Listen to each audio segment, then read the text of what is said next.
पंकजराव आणि मालतीताई यांना 2 मुले असतात. दोन्ही मुलांचे लग्न झालेले असते. गेल्या काही वर्षापासून त्यांचा सांभाळ धाकटा मुलगा करत असतो. उतरते वय लक्षात घेऊन एके दिवशी पंकजराव यांनी संपत्तीची वाटणी करायचे ठरवलेले.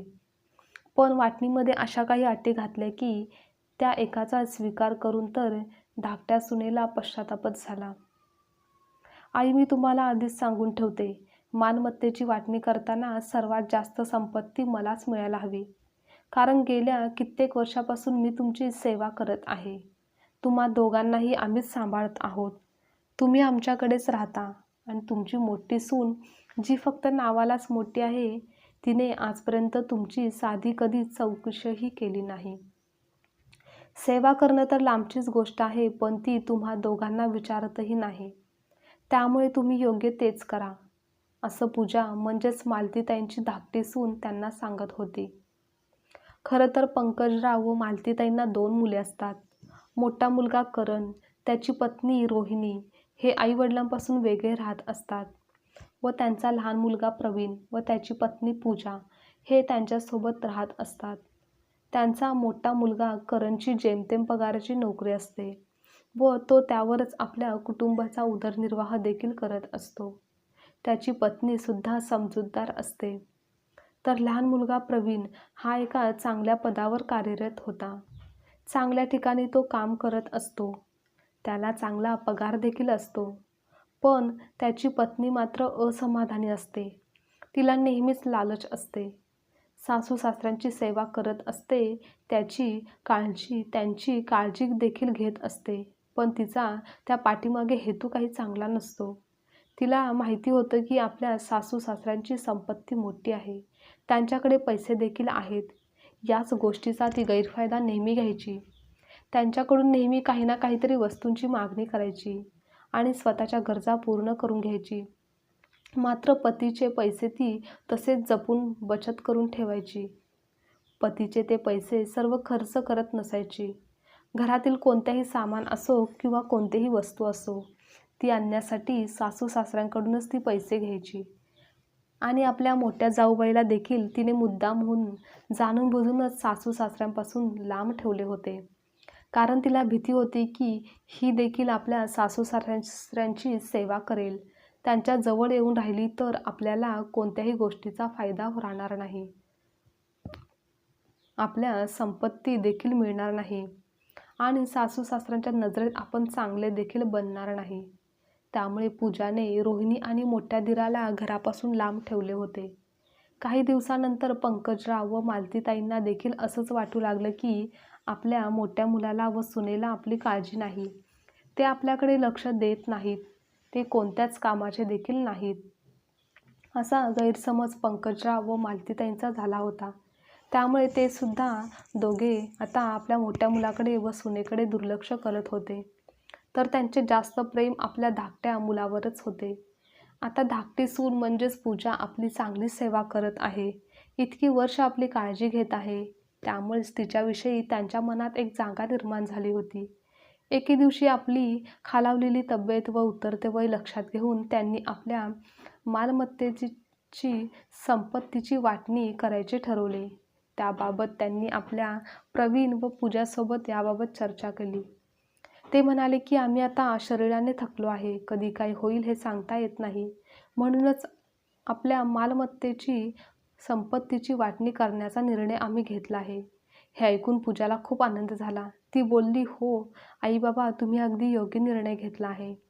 तेव्हा पंकजराव आणि मालतीताई सांगू लागल्या की आम्ही आमच्या संपत्तीची वाटणी करण्यासाठी 2 विभागात केल्या आहेत. एक म्हणजे सर्व संपत्ती आणि दुसरं म्हणजे आमचं प्रेम. या दोन्हीपैकी तुला ज्याची निवड करायची आहे त्याची निवड तू करू शकतेस.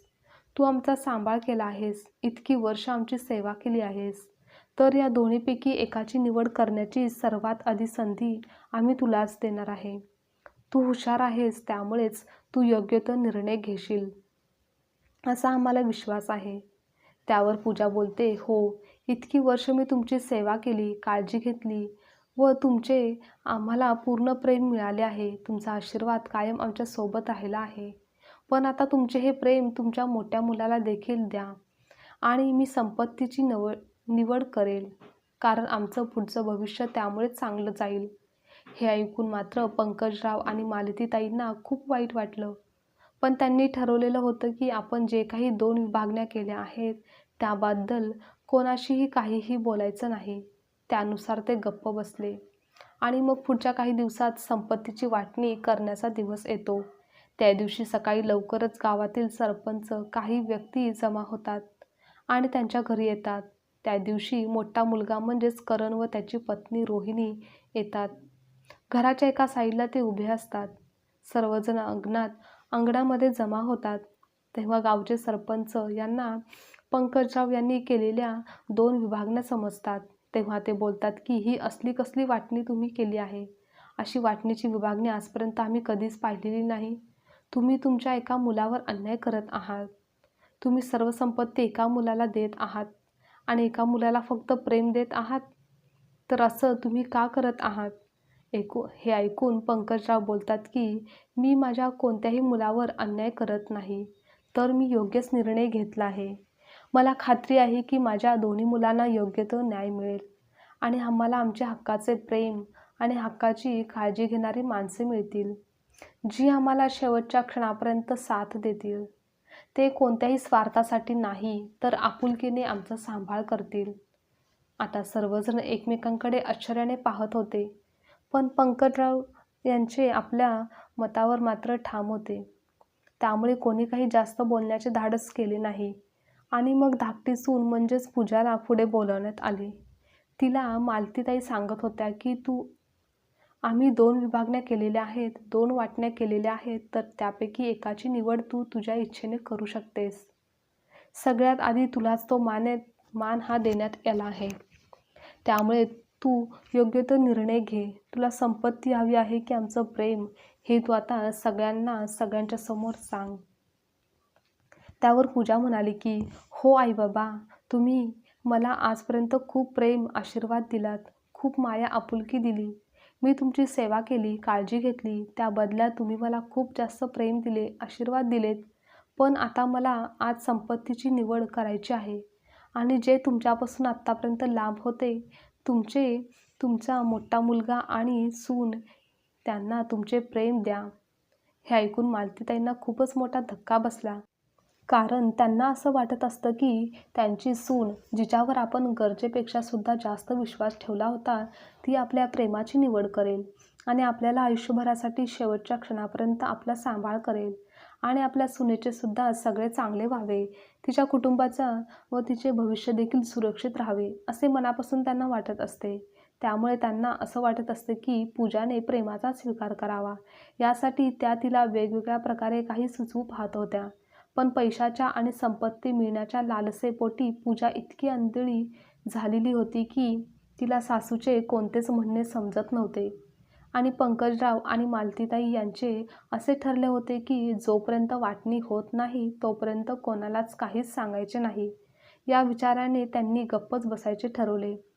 कारण त्यांना खरंच त्यांची मनापासून काळजी घेणाऱ्या मुलाची व सुनेची गरज होती. पूजाने संपत्तीचा स्वीकार केला आणि प्रेमाचा त्याग केला. ती आज खूप जास्त खुश होती, आनंदात होती. कारण ती ज्या गोष्टीसाठी इतके दिवस वाट पाहत होती, ज्या संपत्ती आणि मालमत्तेसाठी सासू-सासऱ्यांची सेवा करत होती, काळजी करण्याचं नाटक करत होती, आज तिचा हेतू सफल झाला होता. तिला सर्व संपत्ती मिळालेली होती. या आनंदात ती होती. त्यानंतर मोठा मुलगा करण आणि सून पुढे आले आणि बोलू लागले की आजपर्यंत आम्हाला तुमचे प्रेम, आशीर्वाद काहीच मिळालं नाही. तुमची सेवा करण्याची संधीसुद्धा आम्हाला मिळाली नाही. इतके वर्ष तुम्ही धाकट्या जाऊबाईंकडेच राहत होतात. त्यामुळे आजपासून तुम्ही आमच्या घरी या. आम्ही तुमचा अगदी मनापासून सांभाळ करू, तुमची काळजी घेऊ. तुमच्या सेवेत कोणतीही कसर सोडणार नाही. आम्हाला संपत्तीची हाव कधीच नव्हती. पैसा काय आज आहे आणि उद्या नाही. पण आज आम्हाला तुमचे प्रेम स्वीकारून आनंदच झाला आहे. तुमचे प्रेमच आम्हाला आयुष्यभर पुरेल.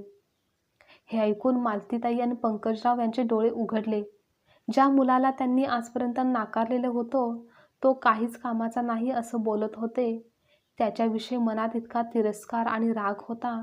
आज त्याच मुलाने संपत्ती नाकारलेली होती आणि त्यांचा प्रेमाचा स्वीकार केला, तेही कोणतीही तक्रार न करता. मालतीताई आणि पंकजराव यांचे डोळे उघडले होते. त्यांनी हे सरपंचला जवळ बोलावले आणि आपल्या काही 2 वाटण्या केल्या आहेत. त्यामध्ये एक संपत्ती आणि दुसरं प्रेम. त्यात दुसऱ्या प्रेमाच्या बदल्यात ते काय देणार आहेत, जेणेकरून कोणत्याही मुलग्यावर अन्याय होणार नाही. त्या प्रेमापाठीमागे काय आहे हे त्यांनी सांगितलं. ते ऐकून पूजाला खूपच मोठा धक्का बसला. कारण प्रेम म्हणजे त्यांची आत्तापर्यंतची सर्व सेव्हिंग, सर्व जी काही रक्कम जमा झालेली असते, ती आत्ता जी दुप्पट झालेली असते, ते सर्व पैसे त्या मुलाला मिळणार असतात, ज्याने प्रेमाचा स्वीकार केलेला आहे आणि खऱ्या अर्थाने आईवडिलांचा देखील स्वीकार केलेला आहे.